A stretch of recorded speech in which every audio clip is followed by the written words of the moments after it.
Olá pessoas, professor Francisco Rocha com vocês para que a gente possa fazer algumas atividades de fixação relacionadas à cinemática. Temos bastante coisa para comentarmos, portanto, sem mais delongas, olha a sua tela. Para quem está aí, então, na terceira etapa, módulo 2, unidade 3 do primeiro semestre. São essas atividades de fixação, então, que nós faremos juntos no dia de hoje. E veja, a primeira questão, assim como a maioria, ela vai versar sobre um assunto da cinemática relacionado ao lançamento oblíquo. Esse lançamento é o lançamento que acontece, a sua análise em duas dimensões, no eixo Y e no eixo X, cada qual com as suas características. Mas eu sei que eu estou falando grego. Vamos ler primeiro, depois eu vou tentar para vocês explicar em que nós vamos nos basear essa questão, beleza? Então vamos lá. 4 esferas pequenas de mesmo raio, denominadas A, B, C e D, tem massas iguais a 50 gramas. Então, fixa aqui nesse comentário. Deixa eu voltar lá que eu esqueci de habilitar a nossa famigerada caneta. Agora sim, agora está fixado. Então, tem 50 gramas aqui. Elas movimentam-se sobre uma mesa horizontal sem atrito e dirigem-se para uma borda com velocidade constante de, respectivamente, A tem 5 metros por segundo, B 4 metros por segundo, C 3 metros por segundo e D é a mais lenta, 2 metros por segundo, respectivamente. E no mesmo instante, abandonam a mesa e iniciam uma queda para o chão. Despreze a resistência do ar em relação à distância percorrida horizontalmente no momento de chegada ao solo. A gente vai escolher uma dessas opções. Volta para mim! Fato aqui é o seguinte, para que você possa realizar direitinho uma questão como essa, é essencial que você materialize o que você acabou de ler ali. Caso contrário, vai virar um baita de um chute. Então é importante, faz um desenho para poder tentar entender quais são as circunstâncias que estão acontecendo, de forma que você consiga aplicar a física corretamente. Combinado? Eu vou fazer um desenho aqui, mesmo não sendo muito bom de desenho. Dá uma olhada comigo. Eu vou passar aqui um pouquinho, tá? E eu vou aqui para uma página em branco. Pronto, tá aqui. Essa página em branco vai me permitir fazer o seguinte. O que ele está dizendo? Tem uma mesa, vamos lá, tem uma mesa aqui e cá embaixo o que nós temos é o solo, tá? Eu vou tracejar aqui o caminho que está no solo. Outra informação que ele nos deu é que eu tenho aí 4 esferas de massas iguais. Vou desenhar apenas uma porque ela já vai me dar uma noção do que está acontecendo. Essa esfera, ela acaba então partindo com uma determinada velocidade, tá? Uma velocidade. Eu vou chamar essa velocidade aqui de V0, porque isso aqui seria como se fosse a velocidade inicial. Então ela vai decolar a partir de uma mesa como essa, né? À medida em que ela decola, a trajetória dela é parecida com isso daqui que eu vou te mostrar, Ela vai fazer um movimento como esse daqui. Esse tipo de movimento é um movimento do tipo oblíquo. Movimento esse que, se eu for estabelecer eixos coordenados aqui para ele, aqui no eixo vertical, Y, eu teria um movimento de queda livre, ou seja, um movimento uniformemente variado. Aqui no eixo X, eu teria simplesmente um movimento uniforme, tá? Bom, a partir disso, é possível nós dizermos algumas coisas sobre esse movimento, tá? A primeira informação que eu quero te dar é que é possível você deduzir o que a gente chama aqui de tempo de queda, que é o tempo em que qualquer uma daquelas 4 bolas, elas vão atingir o solo. Dá para poder deduzir que o tempo de queda, vou chamar isso aqui TQ, só para dizer que isso aqui é o tempo de queda, é a raiz quadrada, não é? De 2 vezes a altura dividido pelo valor da gravidade, tá? Até porque essas bolas, elas vão atingir o solo por ação da gravidade do nosso planeta. Então, Essa é a primeira conclusão, é algo que a gente consegue provar matematicamente. A outra coisa que a gente consegue determinar matematicamente é a equação do alcance, tá? O alcance dessas bolas será a velocidade inicial que partiu de lá, raiz quadrada desse tempo, que é 2 vezes a altura dividido pela gravidade. Com essas duas expressões, eu consigo matar a charada desse problema. Porque veja, eu e vocês aqui, dá uma olhada. De que depende o alcance horizontal? Ou seja, para ele chegar daqui até o máximo dele aqui. Isso aqui é alcance. De que depende esse alcance? Primeiro, depende, obviamente, do valor da gravidade, não é? É inverso. Quanto maior a gravidade, menor o alcance. Só que a gravidade da Terra, ela já é travada, já tem um valor ali mais ou menos fixo, a depender de onde você está. A gente admite, inclusive, sendo de 9,8 metros por segundo ao quadrado, tá? Então essa é a primeira informação. Segunda informação, o alcance ele depende da altura que você está soltando essas bolas. Quanto mais alto estiver essa mesa, quanto mais alto estiverem os projéteis, as bolas, maior o alcance adquirido. Por fim, de que depende o alcance? O alcance ele depende da velocidade inicial, que é esse totozinho que você deu aqui no começo, tá? Se você der um totó fraco, o alcance é menor. Se você empurrar essas bolas com mais intensidade, atingindo uma velocidade maior, o alcance será maior. Entende? Então, quanto maior a velocidade, maior o alcance, essa velocidade inicial, que seria a velocidade de decolagem. Por que eu estou te contando essa história? Vamos voltar aqui no que nós tínhamos, tá? Voltando aqui, você vai perceber o seguinte, que a esfera A, ela tem a maior dentre as velocidades, e a esfera D tem a menor dentre as velocidades. Significa dizer que por aquilo que a gente acabou de ver, a esfera A terá o maior alcance, porque ela foi catapultada da mesa com a velocidade maior, e a esfera D terá o menor dos alcances. Tendo em vista isso, vamos ler as opções. Escolha uma opção. Letra A esfera A terá percorrido maior distância. B, a esfera B que terá percorrido maior. D, a esfera D terá percorrido. C, a C terá percorrido maior. Ou todas as esferas terão percorrido a mesma distância. Por aquela informação que eu te dei, está claro que a esfera A ela vai ter o alcance maior, simplesmente porque a velocidade é maior do que todas as outras, tá? Lembrando que eu só pude concluir isso porque a altura que foi solta todas as bolas foi exatamente a mesma altura. Elas foram soltas da mesa e a mesa não mudou a sua altura quando eu lancei a bola A, B, C e D.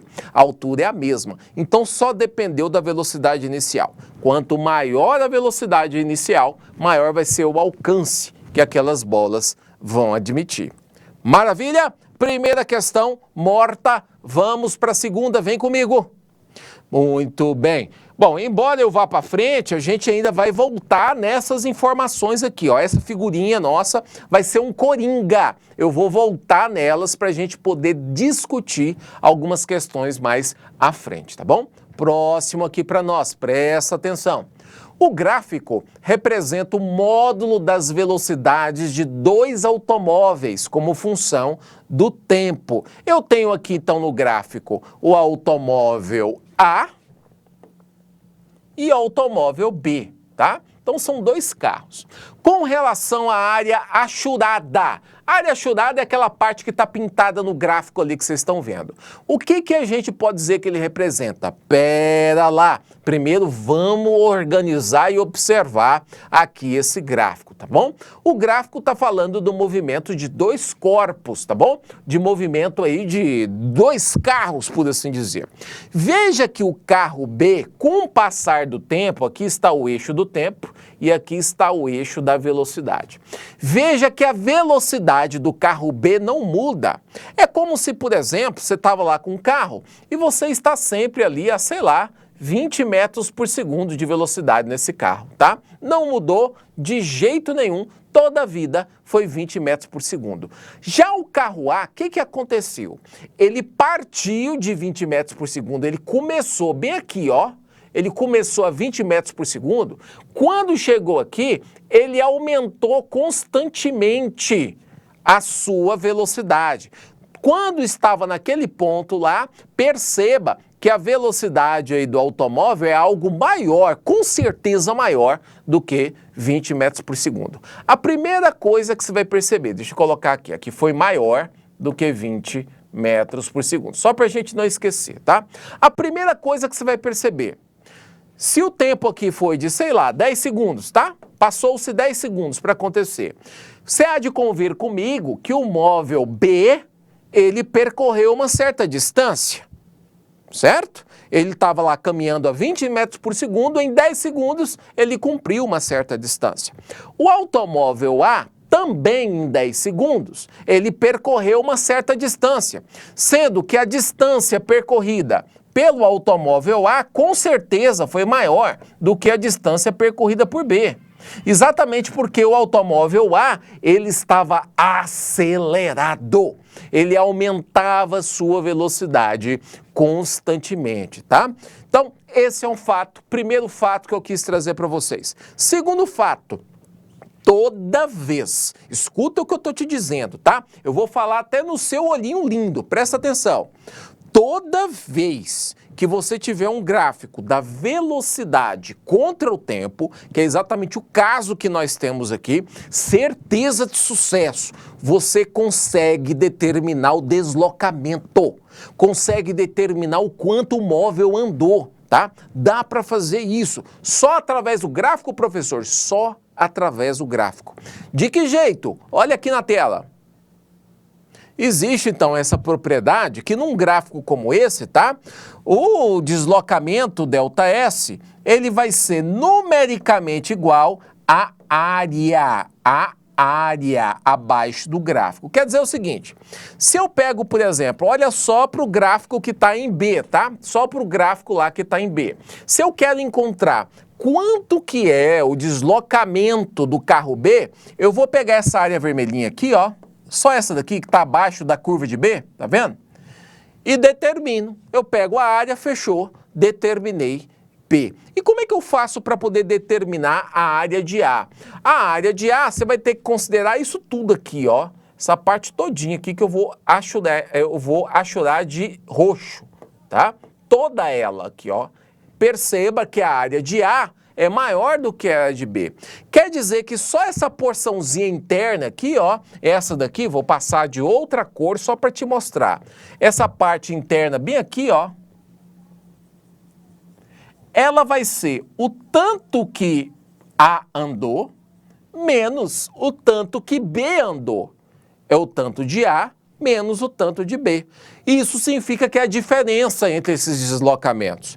Vamos ver aqui qual que é a opção que cumpre com essa resposta. Letra A. É a diferença entre a distância percorrida pelos dois automóveis. Pronto, a letra A, ela já acabou matando aqui para nós, tá? Basta que nós nos lembrássemos, não é?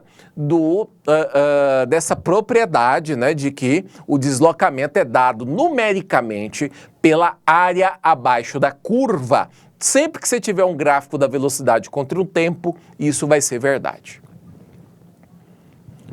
Terceira questão. A terceira é para que a gente possa, então, completar o que está escrito. Veja, a sentença é assim. A mecânica, no estudo descritivo do movimento, recebe o nome de tananã.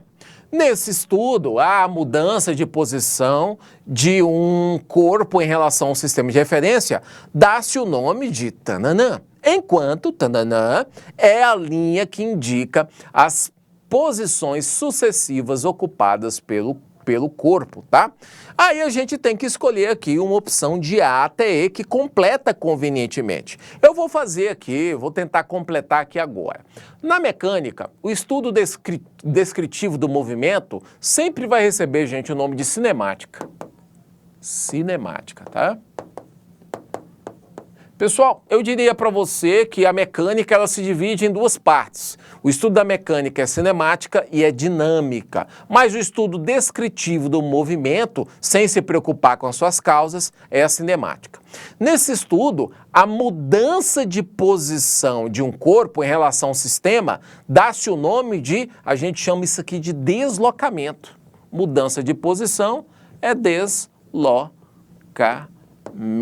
Tá? Enquanto é a linha que indica posições sucessivas ocupadas pelo corpo. Bom, a linha que indica posições sucessivas, a gente chama isso aqui de trajetória. Trajetória, tá? Agora sim, deu sentido para a nossa sentença, tá? Colocando aí essas palavrinhas em azul. Portanto, o que está correto para nós aqui, olha, vamos lá, é a letra C, né? A letra C é que está com a resposta. Cinemática, deslocamento e trajetória. Sossegado, tranquilíssimo. Quarta questão, vem comigo. Quarta diz assim, presta atenção, não se perde, tá? Larga tudo e pensa comigo como se estivesse acontecendo na verdade. Duas pequenas esferas idênticas, ele chamou essas esferas de 1 e 2, são lançadas do parapeito de uma janela perpendicular à parede, com velocidade horizontal V1 e V2, sendo que a velocidade de 2 é maior do que a de 1. Show! As duas foram lançadas então da mesma altura, só que a velocidade de 2 ela vai ser maior do que a velocidade de 1. Como mostra a figurinha, tá lá. E caem sob a ação da gravidade, tá bom? A esfera 1 atinge o solo num ponto situado a uma distância x1 da parede, em T1 segundos depois de abandonar o parapeito. E a esfera 2 num ponto situado a distância x2 da parede, T2 segundos depois de abandonar o parapeito. Desprezando a resistência oferecida pelo ar e considerando o solo plano e horizontal, o que a gente pode afirmar? Lindo, volta para mim.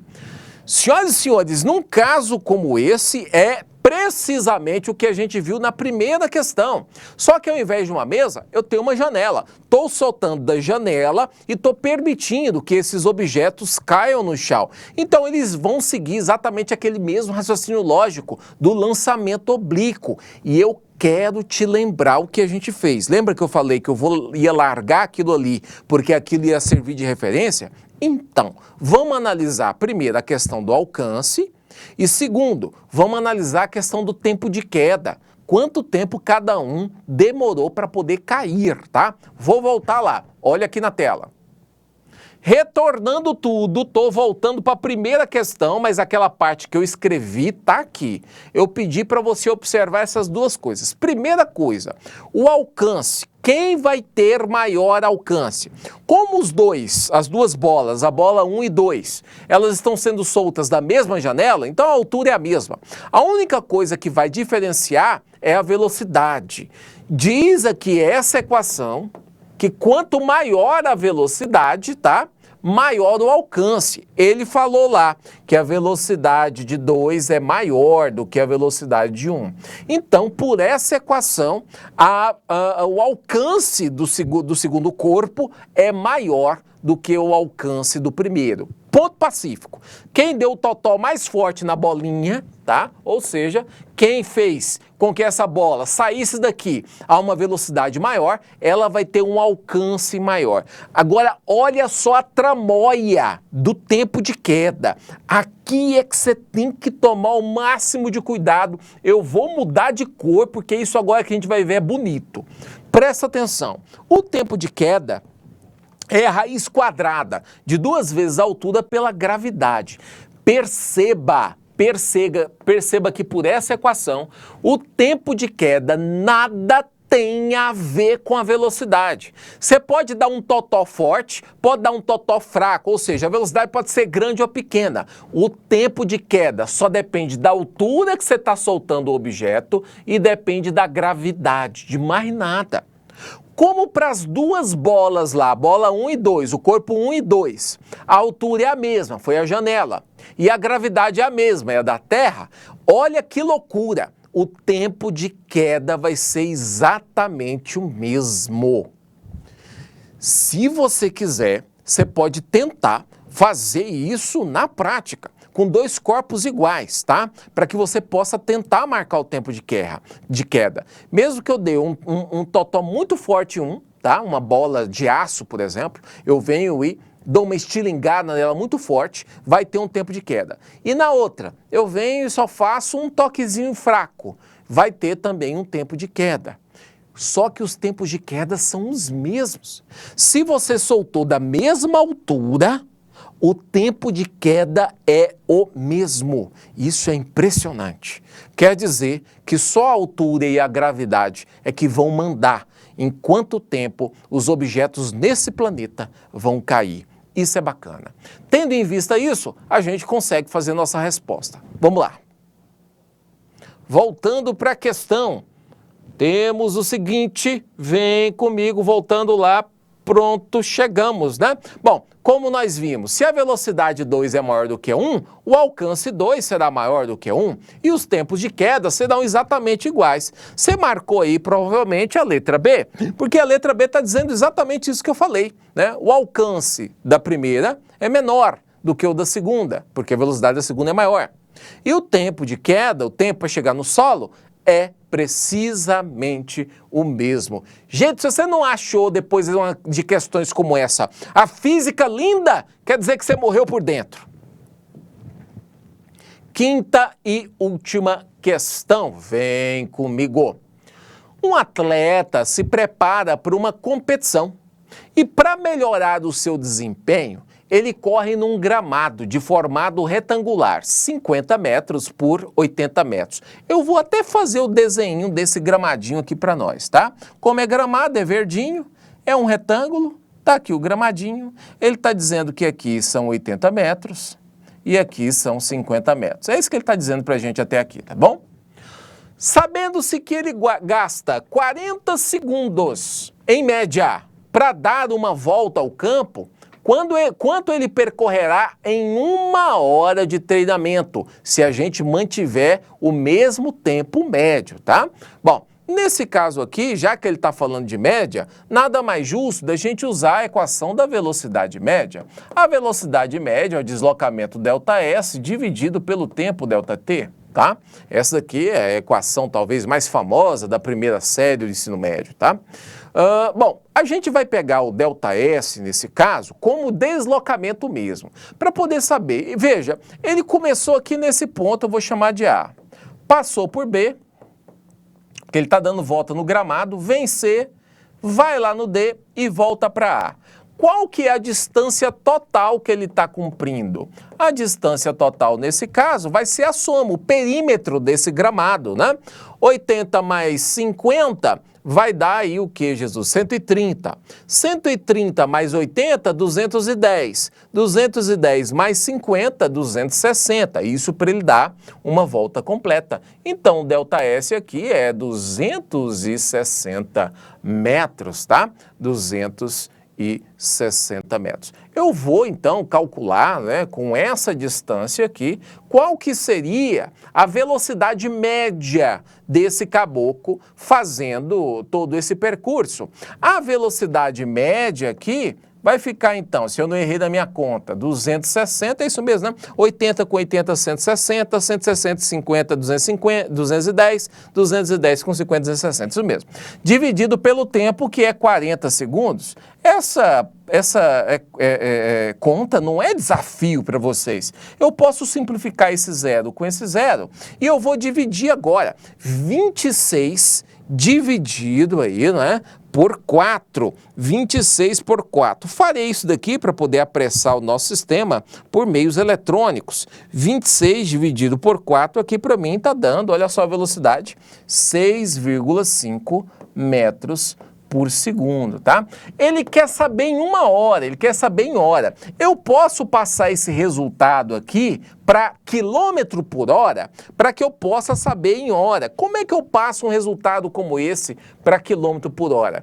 Basta que eu multiplique isso aqui por 3,6, tá? Só isso. Multiplicando isso aqui por 3,6, isso daqui vai dar 23,4 quilômetros por hora, ou seja, ele está numa velocidade alta, não é? Para poder cumprir aí os 260 metros. Vamos pensar nesse resultado. Eu vou escrever grandão aqui para gente terminar com chave de ouro. Vou escrever grandão esse resultado que eu acabei de obter aqui, tá? Para a gente poder tentar entender o que está acontecendo. Escrevendo esse negócio grandão aqui, para a gente não esquecer, temos o seguinte, ó, 23,4 quilômetros por hora. Esse é o resultado. 23,4 quilômetros por hora. Gente, o que significa 23,4 quilômetros por hora? Significa o seguinte, em 1 hora, esse companheiro, esse atleta aqui, ele está percorrendo 23,4 quilômetros.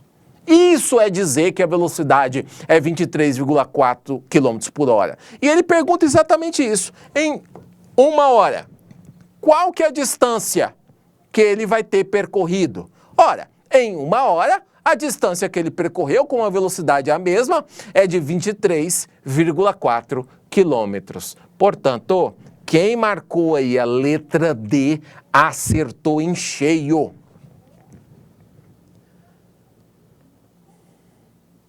Muito bem, era isso que o professor Francisco queria ter te mostrado hoje. Espero que você tenha aproveitado aí essas questões, entendido totalmente, tá? Voltaremos ainda com as questões do exercício de fixação de número 2, combinado? Por enquanto eu fico por aqui, te agradecendo demais sua paciência, o carinho, a sua presença virtual. E lembrando, não é? Quando falamos em educação, aí é certeza.